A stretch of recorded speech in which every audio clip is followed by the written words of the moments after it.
নমস্কাৰ ADRE grade 4 ৰ কাৰণে এটা ৰিজনিংৰ ভিডিঅ'লৈ আপোনালোক সকলোকে স্বাগতম জনাইছো। আজিৰ ক্লাছটোত আমি কেইটামান ক্যালেন্ডাৰ অংকৰ সৈতে পেজৰ সম্পৰ্ক কেনেকৈ কৰিব লাগে সেই বিষয়ে চাম। কোনো ফৰ্মুলা মই নিদো, চিন্তা কৰিবলগীয়া একো নাই। ফৰ্মুলা আমাৰ কি হয় এক্সামত খেলিমেলি লাগি যায়। মই প্ৰেক্টিকেল দেখাম, আমাৰ দৈনন্দিন জীৱনত আমি যেনেকুৱা ককা মাহী পেহী যেনেকৈ ইউজ কৰোঁ তেনেকৈ মই উলিয়াবলৈ আপোনালোকক শিকাম। ঠিক আছে, সো গোটেই ভিডিঅ'টো সম্পূৰ্ণকৈ চাওক, শেষলৈকে চাওক, কোনো ফটোৱা ভিডিঅ' নহয়। ঠিক আছে,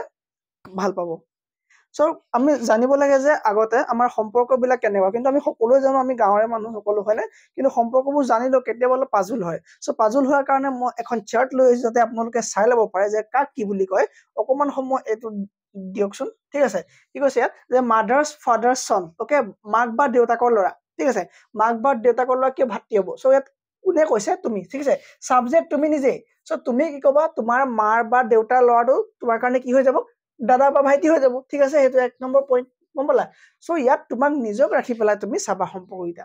মাদাৰ্ছ অৰ ফাদাৰ্ছ ডটাৰ, তোমাৰ কি ভণ্টি হ'ব, তোমাৰ মাৰ জীয়েক বা তোমাৰ দেউতাৰ জীয়েক কি হ'ব, তোমাৰ ভণ্টি হ'ব। অ'কে,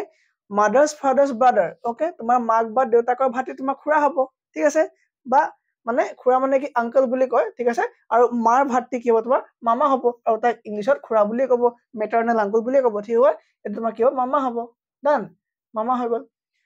মাদাৰ্ছ ফাদাৰ্ছ চিষ্টাৰ, মাক বা দেউতাকৰ ভগ্নী পেহী। অ'কে, এই পেহীটোকো আণ্ট বুলিয়ে ক'ব, তোমাৰ খুৰীটোকো আণ্ট বুলি ক'ব। ঠিক আছে, বা আণ্টি বুলি ক'ব। ঠিক আছে, এই আণ্ট হৈ গ'ল তোমাৰ কি মাহী বা পেহী ক্ষেত্ৰত তুমি কি ইউজ কৰিব লাগিব, আণ্ট। ডান, মাক বা দেউতাকৰ ভগ্নী আমি সকলোৱে পাৰিম। কনচেপ্টটো চাই লওঁ। ঠিক আছে, মাদাৰ্ছ ফাদাৰ ফাদাৰ, মাক বা দেউতাকৰ দেউতাক ককা, হয়নে, ককা আমি জানো। মাদাৰ্ছ ফাদাৰ্ছ মাদাৰ, মাক বা দেউতাকৰ মাক আইতা হ'ব, জানো।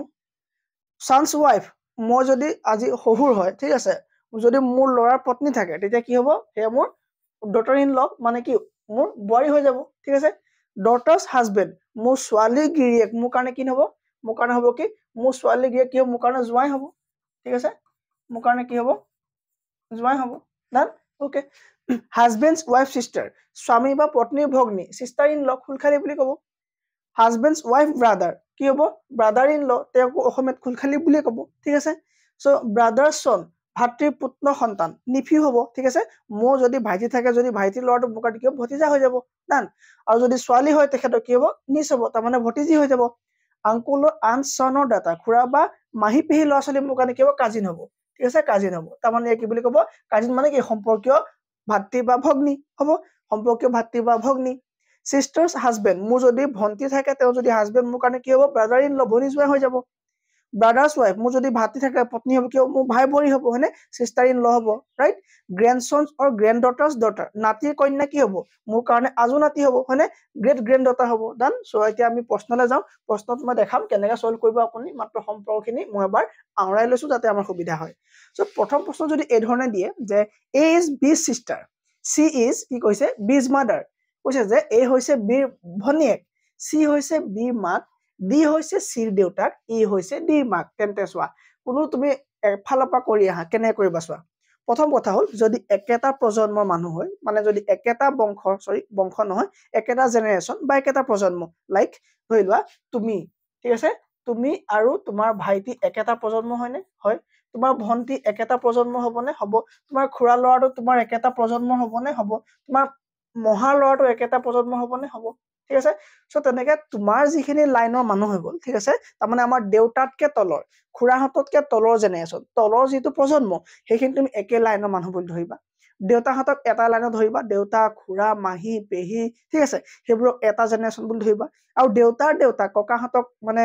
ককাহঁতক, মহাৰ দেউতাক, মামাৰ দেউতাক, তোমাৰ দেউতাৰ দেউতাক, সেইবিলাক কি একেটা জেনেৰেশ্যন ধৰিবা। তোমাৰকৈ সৰু যদি আছে কোনোবা, ভাইটি যদি আছে, তুমি তাক তলৰ জেনেৰেশ্যন ধৰাৰ কোনো দৰকাৰ নাই, তুমি একে জেনেৰেশ্যনত ধৰিবা। ঠিক আছে, চ' এইটো কেনেকৈ হ'ল ছাৰ, আকৌ এবাৰ কৈ দিয়ক। চোৱা, মই ক'লো যে দেউতাক এটা লাইনত ধৰিলা, দেউতাৰ দেউতাকক এটা লাইনত ধৰিলা, তোমাক এটা লাইনত ধৰিলা, তোমাৰ খুৰা ল'ৰাটোক এটা লাইনত ধৰিলা। তাৰমানে চিম্পুল ট্ৰিকটো হ'ল এইটোৱে। চোৱা, প্ৰশ্ন কৈছে যে এ হৈছে বিৰ ভণ্টি বা ভগ্নী হৈছে এ হৈছে, এ কি হয় এতিয়া, ল'ৰা নে ছোৱালী, গম পালো আমি যে এ হৈছে বিৰ ভণ্টি, এ হৈছে বিৰ ভণ্টি, মানে এ হ'ল ছোৱালী। চ' ছোৱালীৰ কাৰণে তুমি মাইনাছ চিন্তা দি দিয়া হ'ল। এ হ'ল মানে কি ভনীয়েক, কাৰ ভনীয়েক, বিৰ ভনীয়েক, তাৰমানে বি একে এটা জেনেৰেশ্যনৰ, একে এটা কি হ'ব, একে এটা প্ৰজন্মৰ মানুহ, হয়নে। চ' বি কিন্তু ল'ৰা নে ছোৱালী আমি এতিয়ালৈ গম পোৱা নাই। বি ল'ৰা নে ছোৱালী গম পাওঁ নে এতিয়ালৈকে আমি বি ল'ৰা নে ছোৱালী গম নাপাওঁ বিক তেনেকৈ থাকিব দিয়া বি কি হয় ল'ৰা নে ছোৱালী আমি গম নাপাওঁ বিক থাকিব দিয়া যদি ল'ৰা হয় প্লাছ দিম মাইনাছ দিম যেতিয়া ছোৱালী হ'ব ঠিক আছে ওকে এই হৈ গ'ল এতিয়া চোৱা তুমি এইটো দেখিয়ে গম পাবা যে একে প্ৰজন্মত আছে তাৰমানে বি কোন গম নাপাওঁ ল'ৰা নে ছোৱালী কিন্তু এই ছোৱালী বুলি গম পালো এই হৈ গ'ল বিৰ ভনীয়েক ক্লিয়াৰ এইটো নপঢ়াকে তুমি গম পালা চি হৈছে বিৰ মাক চি হৈছে বিৰ মাক যিহেতু তুমি এটা ওপৰ ষ্টেপ দি দিয়া ওপৰ ষ্টেপত এনেকৈ দিয়া হয়নে তুমি ওপৰ ষ্টেপত এনেকৈ দিয়া অকণমান ডাঠ হৈছে মই মিহি কৰি লৈছো ওকে তুমি কি হৈছে চি হয়নে চি হৈছে বিৰ মাক চি হৈছে বিৰ মাক হয় মানে লেডি হয় তাৰমানে মাইনাছ হয়নে তুমি এইটো দেখি গম পালা যে চি হৈছে বিৰ মাক চি মাইনাছত মাক হয় কাৰণ এটা জেনেৰেশ্যনৰ ওপৰত আছে মাক হয় ডান ডি হৈছে চিৰ দেউতাক ডি হৈছে চিৰ দেউতাক মানে চিৰো বাপেক আৰু ওপৰলৈ যাব মানে আৰু ওপৰলৈ দিয়া তুমি কি হ'ল তোমাৰ ডি হৈছে কি চিৰ দেউতাক মানে মেল প্লাছ চিন দিয়া চি হৈছে ডিৰ দেউতাক ওকে ই হৈছে ডিৰ মাক মানে ই আৰু ওপৰলৈ যাব ই হৈছে দেখা পোৱা গৈছে নে সেইখিলৈকে যাব ন ওকে চোৱা ইয়াত কি হ'ল তোমাৰ ই যিটো হৈ গ'ল ই কি হয় ক'লে ই হৈছে ডিৰ মাক ই তাৰমানে মাইনাছত মানে কি হয় ফিমেল হয় দেখা পোৱা গৈ আছে ঠিক আছে ওকে কি হ'ব তোমাৰ ই মাক হৈ গ'ল এতিয়া সুধিছে যে এ আৰু ডি কোন হ'ব এ আৰু তেন্তে এ ডিৰ কি হ'ব প্ৰশ্নটো ভালকে পঢ়িব ডি এৰ নহয় এ ডিৰ কি হ'ব ঠিক আছে এ আৰু ডি সম্পৰ্ক সুধিছে ঠিক আছে চোৱা তিনটা জেনেৰেশ্যন গ'ল এইটো একেটা জেনেৰেশ্যন হ'ল নে এই মানুহটোৰ বাপেক হৈ গ'ল চি তাৰমানে এৰ বাপেকো হৈ গ'ল চি কাৰণ দুইটা ককাই ভনী আছিলে হয়নে বা ভাই ভনী আছিলে কি হৈ গম নাপাওঁ আমি কৈছে যে তাৰপৰা তোমাৰ চিৰ কি হৈ গ'ল চিৰ বাপেক হৈ গ'ল দেই তাৰমানে ডিৰ জীয়েকৰ পুতেক বা জীয়েক হয়নে তাৰমানে ই আল্টিমেটলি ইয়াৰ নাতি হৈ গ'ল হয়নে কি হৈ গ'ল ইয়াৰ নাতি হৈ গ'ল হয়নে চ' আৰু তোমাৰ চব বাপেক হৈ গ'ল চ' বাপেকৰ মাক তাৰমানে আমাৰ মাকৰ কথা দৰকাৰ নাই আৰু ই দৰকাৰ নাই আমাক ডি লৈকে সুধিছে যে এ ৰিলেটেড টু ডি কি হয় এ ডিৰ কি হয় চ' কি হ'ব এইটো বাপেক হ'ল বাপেকৰ বাপেক হয়নে চৰি মাক হ'ল মাকৰ বাপেকৰ লগত কি হ'ব সম্পৰ্ক নাতি হ'ব ডি হয়নে কি হ'ব তোমাৰ এ ডিৰ কোন হয় এ নাতি হ'ব হয়নে এ কি হ'ব ইয়াত আছে নে গ্ৰেণ্ড ডটাৰ ঠিক আছে এ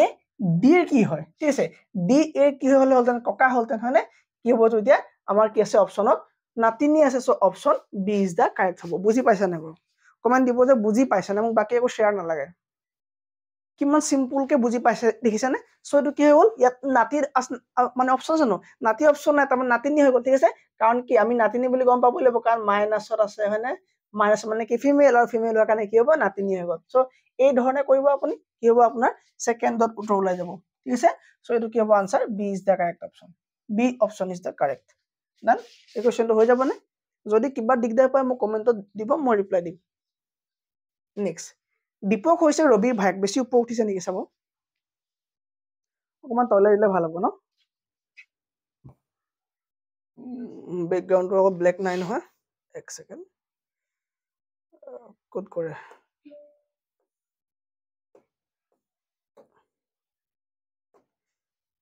এক ছেকেণ্ড হ'লে ওকে চাওক এই কুৱেশ্যনটো কৰক দীপক হৈছে ৰবিৰ ভায়েক ৰেখা হৈছে অতুলৰ ভনীয়েক আনহাতে ৰবি হৈছে ৰেখাৰ পুতেক ৰবি কি ৰেখাৰ পুতেক সম্পৰ্কত দীপক আৰু ৰেখা কোন হয় সম্পৰ্কত দীপক ৰেখাৰ কি হয় একেই বস্তুটো আপুনি ট্ৰাই কৰক কি আছিলে দীপক হৈছে ৰবিৰ ভায়েক দীপক লিখক ধুনীয়াকে দীপক কোন হয় ৰবিৰ ভায়েক চ' ৰবি আৰু দীপক একেটা লাইনত থাকিবনে থাকিব দীপক হৈছে ৰবিৰ ভায়েক ৰবি ল'ৰা নে ছোৱালী গম নাপাওঁ আমি নাম দেখিলে গম পাব নোৱাৰিম ইয়াত তোমাৰ দীপক সুৰেশ ৰমেশ থাকিলেও আমি ছোৱালী নে ল'ৰা দিব নোৱাৰিম ইয়াত কাৰণ নাম থাকিব পাৰে হয় নাই চ' দীপক আমি গম পালো ল'ৰা বুলি কিয় কাৰণ ভায়েক বুলি কৈছে দীপক হৈছে ৰবিৰ ভায়েক গম পাই গ'লো অকে ৰেখা হৈছে অতুলৰ ভনীয়েক চ' ৰেখা মানে বেলেগ মানুহ অকে ৰেখাক আমি চাইডকে ল'ম ৰেখা হৈছে অতুলৰ ভনীয়েক ৰেখা এটা বেলেগ এটা ফেমিলি মানুহ চাগে ঠিক আছে ৰেখা হৈছে অতুলৰ ভনীয়েক অতুল চ' একেটা বস্তু ৰেখা হৈছে অতুলৰ ভনীয়েক মানে মাইনাছ গম পালো আমি মাইনাছ দিলো ডান অকে কৈছে যে আনহাতে ৰবি হৈছে ৰেখাৰ পুতেক আচ্ছা ৰবি বোলে ৰেখাৰ পুতেক তাৰমানে ৰবিও ল'ৰা ওপৰ জেনেৰেশ্যনৰ পৰা অহা কাৰণে কি হ'ব ল'ৰা হ'ল গম পালো নে হৈছে সম্পৰ্কত দীপক ৰেখাৰ কোন হয় ওলাই আছে এতিয়া দীপক ৰেখাৰ কোন হয় দীপক আৰু ৰবি যদি ককাই ভায়েক হয় ৰবিৰ মাক যদি ৰেখা হয় দীপকৰ মাকো ৰেখা হ'ব দীপকৰ মাকো ৰেখা হ'ব হয়নে ককাই ভাই হয়নে সো এইটো কি হ'ব আনসাৰ কাৰ কথা সুধিছে সম্পৰ্কত দীপক ৰেখাৰ কি হয় দীপক ৰেখাৰ পুতেক হ'ব কি হ'ব অপচন বি দীপক ৰেখাৰ পুতেক অপচন বি কাৰেক্ট আনসাৰ ঠিক আছে নে অপচন বি কি হ'ব কাৰেক্ট আনসাৰ এই ধৰণে কৰিব একেবাৰে সহজকৈ ওলাই যাব Rahul's mother is কি কৈছে okay Rahul's mother is the only daughter of Monika's father কৈছে যে ৰাহুলৰ মাক হৈছে মনিকাৰ দেউতাকৰ একমাত্ৰ কন্যা মনিকাৰ স্বামী ৰাহুলৰ কোন হয় আকৌ চাওঁচোন আমি ৰাহুলৰ মাক ৰাহুল লৈ লোৱা ৰাহুল সম্পূৰ্ণ নাম কিছু লৰা গম পামনে আমি নাপাওঁ লৰা না ছোৱালী গম নাপাওঁ হয়নে ৰাহুল ৰাহুলৰ মাক হৈছে মনিকা ওকে ৰাহুলৰ মাক কোন মনিকা মনিকা ফিমেল বুলি আমি গম পালো কাৰণ মাক হয়নে ৰাহুলৰ মাক হৈছে মনিকাৰ দেউতাকৰ একমাত্ৰ কন্যা তাৰমানে মনিকাৰ দেউতাক আছে ওকে মনিকাৰ ফাদাৰ আছে ফাদাৰৰ একমাত্ৰ কন্যা মানে কি অনলি ছোৱালী কোন মনিকা অনলি জীয়াৰী কোন মনিকা আৰু এই মনিকাৰ পুত্ৰৰ নাম কি ৰাহুল ৰাহুল হয়নে ওকে ডান ঠিক আছে তাৰপৰা কৈছে যে মনিকাৰ স্বামী যদি মনিকাৰ হাজবেণ্ড থাকে যদি মনিকাৰ হাজবেণ্ড থাকে হাজবেণ্ড আছে হয়নে মনিকাৰ হাজবেণ্ড আছে আৰু কৈছে যে একমাত্ৰ ছোৱালী মনিকাৰ হাজবেণ্ড ঠিক আছে how is Monica's husband related to Rahul মনিকাৰ মাকৰ গিৰেক কি হ'ব তাৰ বাপেকে হ'ব হয়নে চ' ৰাহুলৰ মাক মনিকা আৰু মনিকাৰ হাজবেণ্ড কি হ'ব বুলি সুধিছে কি হ'ব এইটো বাপেক হ'ব কি হ'ব আনসাৰ পিতৃ হ'ব ফাদাৰ ঠিক আছে father is the correct option ঠিক আছে বুজি পাইছে এই ধৰণে ড্ৰয়িং কৰি ল'ব আপোনাৰ ড্ৰয়িংটোতে আনসাৰটো ওলাই যাব ঠিক আছে এতিয়া আমি চাম কেইটামান কেলেণ্ডাৰ কেইটামান নহয় দুটা বা তিনিটা চাম ঠিক আছে আমাৰ ধেৰ টপিক চাবলৈ আছে চ' আমি সেইকাৰণে দুটা তিনিটাকে চাই গৈ থাকিম ঠিক আছে চ' এতিয়া লৈছো আমি কেলেণ্ডাৰ আৰু কেলেণ্ডাৰৰ কাৰণে আমাৰ কেইটামান মনত ৰাখিবলৈ কথা হৈ গ'ল যে চাবা এটা বছৰত 12 মাহ থাকে ছাৰ সবেই জানো ওকে জানা একো নাই N ordinary year consist of 365 days মই সেইদিনা কৈছিলো যে লিপ ইয়েৰ কথা মই সেইদিনা পঢ়ালো আৰু এটা অৰ্ডিনাৰী ইয়েৰ বিষয়ে পঢ়ালো এটা অৰ্ডিনাৰী ইয়েৰত 365 দিন থাকিব আৰু এটা লিপ ইয়েৰত 366 ডেজ থাকিব হয়নে মই সেইদিনা ক'লো দ্য মান্থ হেভিং 31 ডেজ আৰু কৈছে যে কিছুমান মাহত বোলে January March May July August October and December এইকেইটা মাহ বোলে 31 দিনীয়া মাহ ওকে ছাৰ কেনেকৈ মই ৰাখিম পাহৰি যাম আমাৰ আগৰ সেই ককা দিনৰ নিয়ম হয়নে January February March April May June July উঠাটো দিন বেছি নমাটো দিন কম উঠাটো দিন বেছি নমাটো দিন কম তেনেকৈ আমি ঘূৰি যাম আৰু ফেব্ৰুৱাৰী মাহ 28 দিন চবেই জানে হয়নে ওকে দ্য মান্থ হেভিং 30 দিনীয়া মাহ হৈ গ'ল তোমাৰ April June September and November ঠিক আছে এইকেইটা মাহ হৈ গ'ল তোমাৰ কি 30 দিনীয়া মাহ গম পাই গ'লো জেনেৰেলি ফেব্ৰুৱাৰী মাহটো বোলে 28 দিন থাকে ঠিক আছে কিন্তু যেতিয়া লিপ ইয়েৰ হ'ব তাত 29 দিন হয় মই সেইদিনা কৈছিলো যে আমাৰ পৃথিৱীখনৰ কি হয় তোমাৰ 365 ডেজৰ লগতে কি লাগে 6 ঘণ্টা সময় লাগে হয়নে মই কৈছিলো 6 আৱাৰ্ছ লাগে ঠিক আছে এই 6 আৱাৰটো প্ৰতি 4 বছৰ মূৰত কি হৈ যায় তোমাৰ প্ৰতি 4 বছৰত কি হ'ব এটা দিন বনিব হয়নে এটা দিন বনিব তাৰমানে 24 ঘণ্টা হৈ যাব 24 ঘণ্টা আৰু 24 ঘণ্টা হোৱাৰ কাৰণে এটা দিন হৈ যায় আৰু সেই দিনটো ফেব্ৰুৱাৰী মাহৰ 28 দিনৰ লগতে কি হয় প্লাছ কৰি পেলাই 29 ডেজ কৰি দিয়া হয় সেই বিষয়ে কোৱা আছে ঠিক আছে হৈ গ'ল done check of a leap year আৰু এটা লিপ ইয়েৰ কেনেকৈ আমি গম পাওঁ তাক যদি আমি 4ৰে ডিভাইড কৰোঁ তেতিয়া আমি গম পাওঁ যে সেইটো এটা কি হয় লিপ ইয়েৰ হৈ যায় ঠিক আছে এই leap year concept odd day কি হয় মই কম ইয়াৰ পাছৰ ক্লাছটোত কম এতিয়া আমি নৰ্মেল কেইটামান মেথছ কৰিম কৈছে যে Rohit went to the movies 9 দিনৰ পূৰ্বে ৰোহিতে চিনেমা চাব গৈছিল 9 দিনৰ পূৰ্বে তেওঁ মাথো শনিবাৰেহে বোলে চিনেমা চাব যায় আজি কি বাৰ সপ্তাহৰ কোনটো দিন হয় কৈছে যে আজি সপ্তাহৰ কোনটো দিন পাজল হ'ব নালাগে একো কৰিব নালাগে নয় তোমাক কি কৈছে সি 9 দিনৰ আগত গৈছিলে 9 দিনৰ আগত গৈছিলে ঠিক আছে তেওঁ মাথো শনিবাৰেহে যায় ঠিক আছে শনিবাৰেহে যায় ওকে সো শনিবাৰে যায় আৰু আজি কি বাৰ মানে আজি কি বাৰ 9 দিনত কেই সপ্তাহ সৰি মানে সপ্তাহত কেইদিন 7 দিন 7 দিনত তোমাৰ কি হ'ব 7 দিনে ভাগ কৰি দিয়া 7 গুণে 7 তোমাৰ ভাগ শেষ কিমান থাকিব ভাগ শেষ থাকিব 2 ভাগ শেষ থাকি গ'ল তোমাৰ 2 সো এই দিনটোৰ লগত শনিবাৰ লগত এই দুইটো থাকি গ'ল যে এই দুই তুমি যোগ কৰি দিয়া শনিবাৰ দেওবাৰ সোমবাৰ হয়নে দুদিন যোগ কৰি দিলা তুমি পাছলৈ গ'লে মানে মাইনাছ কৰিবা আগলৈ আহিলে প্লাছ কৰিবা আজি কিবা সুধিছে তুমি প্লাছ কৰি আহি যোৱা হয়নে কি হ'ব তোমাৰ আনসাৰ সোমবাৰ ইয়াৰ আনসাৰ ওলাই যাব ঠিক আছে একেবাৰে সহজ ইফ টুডে ইজ মানডে যদি আজি সোমবাৰ আফটাৰ 61 ডেজ কিমান হ'ব 61 ডেজৰ পাছত কিমান হ'ব এটা সপ্তাহত কিমান দিন 7 দিন হাতে হৰণ কৰা না 7 দুগুণ 14 7 দুগুণ 14 2 থাকি গল হয়নে 7 দুগুণ 16 নহয় 61 61ক তুমি হাতে হৰণ কৰা 7 7 5 গুণ 45 7 7 গুণ 49 7 8 গুণ 56 হয়নে 7 8 গুণ 56 8 বাৰ দিলা তাৰ মানে এনে কৰিছো মই 61ক হাতে হৰণ কৰিলা 7 8 গুণ হৈ গল তোমাৰ 56 57 58 59 60 61 5 থাকি গল হয়নে তুমি আজি কিবা কৈছে সোমবাৰৰ লগত তুমি সোমবাৰৰ লগতে 5 দিন যোগ কৰি দিয়া কাৰণ হয়নে পাছতে কৈছে আফটাৰ মানে যোগ কৰা হয়নে যোগ কৰি দিয়া সোমবাৰ মঙ্গলবাৰ বুধবাৰ বৃহস্পতিবাৰ শুক্ৰবাৰ শনিবাৰ তোমাৰ এনসাৰ কি ওলাব স্যাটাৰডে হয়নে কি ওলাব আনসাৰ হয়নে আছে নে আছে ওকে কি হ'ব স্যাটাৰডে ইয়াৰ আনসাৰ ওলাই যাব ঠিক আছে 5 দিনৰ পাছত হয়নে যোগ কৰি দিবা এনেকৈ তোমাৰ কি হ'ব এইটো অংক আনসাৰ ওলাই যাব ঠিক আছে ওকে নেক্সট কোৱেশ্চন কি আছে কৈছে যে তলত প্ৰতিটো প্ৰশ্নত এটা বৰফলাৰ আখৰৰ শব্দ আছে যিটোৰ লগত আছে আন চাৰিটা শব্দ এই কেইটাৰ ভিতৰত মূল প্ৰদত্ত শব্দটোত থকা আখৰেৰে এটা শব্দ গঠন কৰিব নোৱাৰি কৈছে যে ইয়াত এটা ওয়াৰ্ড দিয়া আছে দেখিছে ৰিক্ৰিয়েচন ইয়াত এটা ওয়াৰ্ড দিয়া আছে এটো চোৱা ৰিক্ৰিয়েচন কৈছে যে এই ওয়াৰ্ডটোত থকা আখৰবিলাক ইউজ কৰি ব্যৱহাৰ কৰি তলৰ কোনটো শব্দ গঠন কৰিব নোৱাৰি একেবাৰে সহজকৈ চাম আমি ইয়াত আছে তোমাৰ চোৱা টি আছে নে টি আছে ইয়াত টি আছে পাৰি গঠন কৰিব আৰ আছে এ আছে আৰ আছে এ আছে টি আছে আই আছে ও আছে হৈ গল এ চি টি আই এটো নহব টি ও আৰ এন টৰ্ন বাকি এটো তুমি হয় নে নহয় চাবলৈ আৰু তুমি কি হ'ব লাগিব তুমি অকৰা হ'ব লাগিব তেতিয়াহে তুমি চেক কৰিবা এইটো হয় নে নহয় বুলি হয় নাই কাৰণ তুমি যেতিয়া গুটেকেইটা নহয় বুলি গম পালে এইটো হয় গুটেকেইটা যদি নহয় তেতিয়া কি হ'ব এইটো হ'ব ঠিক আছে সো সি অপচন ইয়াৰ কাৰেক্ট হ'ব নেক্সট কোৱেশ্চনটো কি দিছে কৈছে যে একটা কোৱেশ্চন ইয়াত আছে অৰ্গানাইজেচন এই অৰ্গানাইজেচন ওয়াৰ্ডটো ইউজ কৰি পেলাই তল কোনটো লিখিব নোৱাৰি কি হ'ব এস আছে নে আছে এ আছে নে আছে টি আছে নে আছে এটো পাৰি এটো অপচন ভুল জি আছে নে আছে আৰ আছে ই এইটো নোৱাৰি চোৱা ইয়াত চোৱা ই আছে নে আছে ইয়াত তুমি ই দেখিছা নে ই আছে নে নাই ওকে সো এইটো কাৰেক্ট হ'ব বাকি বিলাক তুমি চোৱা দৰকাই নাই যদি পাই গলা তো দুটা অপচন কেতিয়াও নাথাকে যদি আছে সেই কোৱেশ্চনটো ভুল আছে তাৰ মানে তুমি হেতু জি আনসাৰ দিলো তুমি হেতু নাম্বাৰ পাবাই ঠিক আছে এটো হৈ গল এটো আৰু মোক বহুতে সুধিছে স্যাৰ ৰেলৱে যে আপুনি স্টাৰ্ট কৰিছে কোৰ্সমু এপত লব পৰা যাব না ইয়েস এপত লব পৰা যাব 399 পে কৰিলে আপুনি এপত প্ৰতিটো কোৰ্স পাব আৰু লগতে অসমীয়া দিব পাৰিব এই অসমীয়া দিয়াটো এতিয়া অহা কথা নহয় আগৰ পৰা অসমীয়া দিব পাৰি মাত্ৰ আপুনি এপ্লাই কৰোতে ল্যাঙ্গুৱেজটো আপোনাৰ অসমীয়া এণ্ড ইংলিশ দুইটা দি দিব তেতিয়া আপোনাৰ পেপাৰখন ইংলিশ উইথ আসামিজ আহিব আপোনাৰ কোনো প্ৰবলেম নহব এবাৰ অসমীয়া কৰিব ৰেলৱে চাকৰি দুগুণ বেছি কৰি ঠিক আছে মই আসল লগত চিন্তা কৰিব নালাগে আপোনাৰ পইচা মই এনে যাব নিদু ঠিক আছে থ্যাংক ইউ নেক্সট কোৱেশ্চনটো চাম নেক্সট কোৱেশ্চনটো কি আছে আকৌ একটা প্ৰশ্নই টেম্পাৰমেন্ট ওয়াৰ্ডটো ইউজ কৰি তল কোনটো লিখিব নোৱাৰি চোৱা এস আছে নে ইয়াত এস আছে ওপৰত এটাটো এস নাই ওপৰৰ ওয়াৰ্ডটোত এস নাই সো বাকি বিলাক চোৱা দৰকাৰ নাই এটো শুদ্ধ বাকি বিলাক কি হয় ভুল হয় ঠিক আছে ভুল হয় কেতিয়াবা তুমি অংকটো নোৱাৰিলে অপচনটো চাই কৰিব পাৰিবা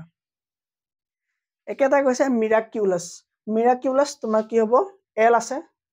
ও আছে ইউ আছে এস আছে নহয় এম আছে ও আছে এল আছে এ আছে আৰ আছে নহয় এটো হয় তেতিয়া হলে এটো হয় কাৰণ তাত সি নাই হয়নে সি আছে এস সি আছে তাত সিও আছে এসও আছে এও আছে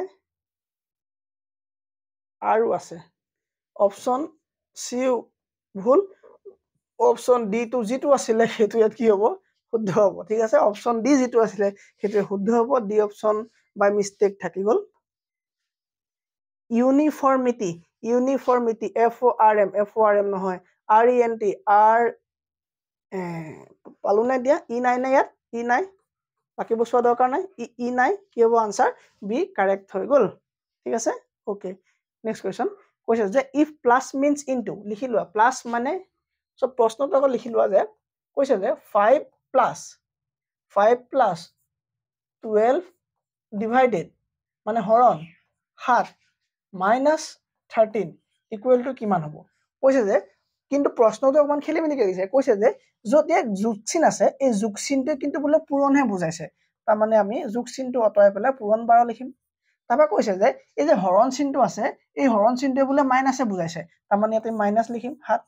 হলনে তাৰ কৈছে যে এই ইনটু চিনটো যে আছে এই ইনটু চিনটোৱে ডিভাইড বুজাইছে হেতু প্ৰবলেম নাই আমাৰ ইনটু নাই ওকে তাৰ কৈছে যে মাইনাস চিনটো যেটো আছে বুলে হেতু বুলে প্লাসে বুজাইছে সো মাইনাসৰ জায়গাত আমি প্লাস লিখিম 13 কৰি দিম ইকুৱেল টু আমি উলিয়াব লাগে হয়নে 5 12 হৈ গ'ল 60 minus 7 plus 13 equal to কিমান 60 পৰা তোমাৰ 7 গলা থাকিলে কিমান 53 plus 13 হয় নাই 7 দিনৰ দেখোন জানো হয় ঠিক আছে তোমাৰ 3 3 6 5 1 6 66 যদি অপচনত আছে অপচন ডি কাৰেক্ট হৈ গ'ল ঠিক আছে তুমি ফৰ্মুলা লগোৱা দৰকাৰ নাই কোনো ফৰ্মুলা নকবা তুমি যেনেকৈ মন যায় তুমি তেনেকৈ ৰিজনিং কৰা কোনো প্ৰবলেম নাই ঠিক আছে 66 হৈ গ'ল আমাৰ আনসাৰ আকৌ একে আহিলে if A means plus. If A means plus, okay. তামানে আমি আগতে প্ৰশ্নটো লিখিলো ঠিক আছে let me write the question 13C 17A 9B 15D 5 equal to কিমান কৈছে যে A মানে বুলে যোগ A মানে যোগ তামানে A এতিয়া নাই তো আমি এই ক'ত আছে এটা আছে ঠিক সো 17 যোগ চিন দি লোৱা তবা কৈছে যে B মানে মাইনাস সো B ক'ত আছে মানে So আমি দিব লাগিব 9 minus b মানে হল minus okay c means multiplied by তা মানে c মানে পূরণ multiply মানে পূরণ করা so 13 পূরণ c মানে পূরণ দিলা okay and d means divided by and d কত আছে d 13 d means divided by 5 এতিয়া এটো কিমান হ'ব কৰিব কৈছা ঠিক আছে তুমি এটো অঙ্কটো কৰি পেলাই মোক দিবা না মই কৰি দিব লাগিব মই কৰি দিব লাগিব না কৰি দিবা ঠিক আছে কৰি দিবা নেকি ঠিক আছে 13 আৰু 17 ইনটু কৰিবা 13 and 17 into কৰিবা 7 3 গুণ 21 কৰিলে 2 7 গুণ 7 8 9 1 3 গুণ 3 1 গুণ 1 1 লিখিলা 9 10 11 12 2 কৰিলে 1 2 কেন পৰা তুমি 221 যোগ চিন দিলা ঠিক আছে 9 minus 13 divided by 5 equal to কিমান যদি এটো পাৰিবা হয় না ইমান ইজি ওকে এটো কৰি পেলে মোক আনসাৰটো কমেন্টত কৰিবা কাৰণ কমেন্টত দিলে মই গম পাও যে তুমি কিমান দেৰি লৈকে ভিডিওটো চাইছা ঠিক আছে সো মোক কমেন্টত দিবা যদি এই ধৰণৰ মোক আৰু কোৱেশ্চন লাগে মোক কৈ দিবা মই লৈ আনিম ঠিক আছে যদি পাৰিবা বুলি আশা ৰাখিছো ঠিক আছে ওকে এই দুটা প্লাস কৰি লবা প্লাস কৰি পেলে 13 মাইনাস কৰি ইয়াক ডিভাইড কৰি দিবা মানে হৰণ কৰি দিবা একেবাৰে সহজকৈ এটা আনসাৰ ওলাব মোক দিবা Look at the series 7 10 কৈছে যে সোৱা কৈছে যে 7 আছে 10 আছে 8 আছে 11 আছে 9 আছে 12 আছে তাৰ পাছৰ নাম্বাৰটো কি হ'ব দেখিছা সো এইবিলাক ৰিজনিং হয় তুমি যি কোনো ভাবে ভাবি পেলাই উলিয়ালে হ'ল ঠিক আছে কৈছে এই পাছৰ নাম্বাৰটো কি হ'ব সোৱা তুমি চাব লাগিব যে 7 আৰু 10 7 পৰা 10 মাজত ডিফাৰেন্স কিমান 3 আছে 7 8 9 10 3 3 ইয়াৰ পাছত 8 আছে তাৰ মানে 2 ডিফাৰেন্স আছে হয়নে তাৰ মানে 2 ডিফাৰেন্স আছে তাৰপৰ 8 পৰা 8 9 10 11 আকৌ 3 আহিলে মানে 11 পৰা 9 মানে আচ্ছা গম পালা নাই ইয়াত 3 প্লাস কৰিছে আৰু 10 পৰা 2 মাইনাস কৰিছে আকৌ 8 লগত 3 প্লাস কৰিছে আকৌ 11 পৰা 2 মাইনাস কৰিছে কিমান পালে 9 পালে 9 লগত 3 প্লাস কৰিছে পালে 12 9 10 11 12 আকৌ তুমি 2 মাইনাস কৰিব লাগিব হয়নে আকৌ তুমি কি কৰিব 2 মাইনাস কৰিব লাগিব তেতিয়াহে তোমাৰ সিকোয়েন্সটো ওলাব তুমি যেতিয়া আকৌ ইয়াত 2 মাইনাস কৰিবা তেতিয়া সিকোয়েন্সটো ওলাব ঠিক আছে সো এই 2 মাইনাস কৰিলে তোমাৰ যিমান ওলাব 12 লগত 2 মাইনাস কৰা 12 গুচি গ'ল 11 গুচি গ'ল 10 হৈ গ'ল তো তাৰ মানে এটো আনসাৰ স্যার 10 হ'ব ক'বাত আছে নে অপচন 10 আছে sir option B correct 10 option ঠিক আছে তুমি এই ধৰণে ভাবিব লাগিব যে কেনেকৈ পাইছে সিৰিজটো কমপ্লিট কৰিবলৈ চেষ্টা কৰিব লাগিব লুক এট দা সিৰিজ কৈছে যে 22 আছে 22 ওকে কিমান আছে 22 22 21 23 আকৌ 22 24 23 তাবা কিমান হয়নে 22 পৰা 21 মানে 1 মাইনাস কৰিছে 21 পৰা 23 পাইছে 2 প্লাস কৰিছে 23 পৰা 22 পাইছে আকৌ 1 মাইনাস কৰিছে 22 পৰা 24 প্লাস 2 কৰিছে আকৌ মাইনাস 1 কৰিছে 20 পালে আকৌ প্লাস 2 কৰা তুমি কি পাবা 23 24 25 সো ইয়াত কি হ'ব 25 যদি অপচন আছে 25 কারেক্ট হ'ব 25 কারেক্ট হ'ব দেন যদি আৰু কোৱেশ্চন আছে চাই লৈছো আমি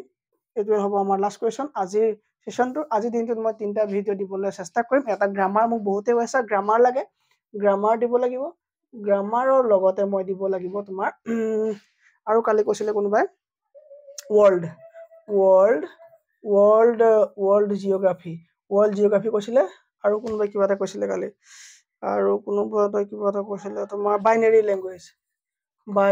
ল্যাঙ্গুয়েজৰ ওপৰত অকমান চাই দিব কৈছে কম্পিউটাৰৰ কুৱেশ্যন দুটামান দিব কৈছে ঠিক আছে কম্পিউটাৰৰ কুৱেশ্যন দুটামান দিব কৈছে সো এইখিনি গোটেইখিনি মই ৰেডি কৰি পেলাই ডেইলি দুটা তিনিটা ক্লাছ দিবলৈ আপ্ৰাণ চেষ্টা কৰিম ঠিক আছে আৰু মোৰ অফলাইন কোচিং থাকাৰ কাৰণে অকণমান দিগদাৰ হৈ যায় 6:13:28 6:13:28 কি লজিক লগাইছে চোৱা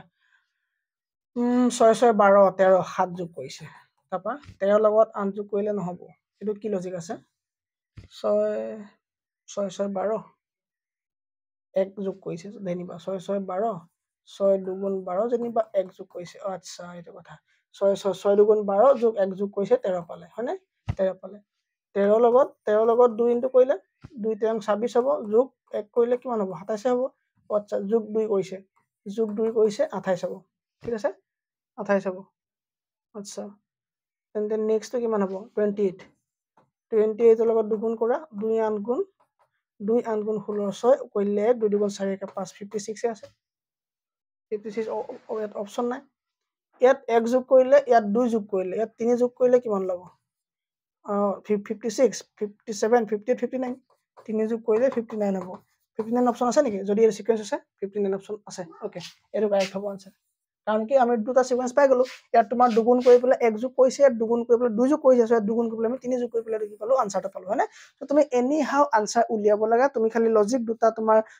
এপ্লিকেবল হ'ব লাগে বস বাকি কথা নাই সো থ্যাংক ইউ ভেৰি মাচ ভিডিওটো শেষলৈকে চোৱাৰ কাৰণে মই আকৌ কৈছো যদি আপোনালোকে বুজি পাইছে আপুনি কষ্ট কৰিছে যদি আপুনি বুজি নাই পোৱা মই পঢ়াব জনা নাই থ্যাংক ইউ ভেৰি মাচ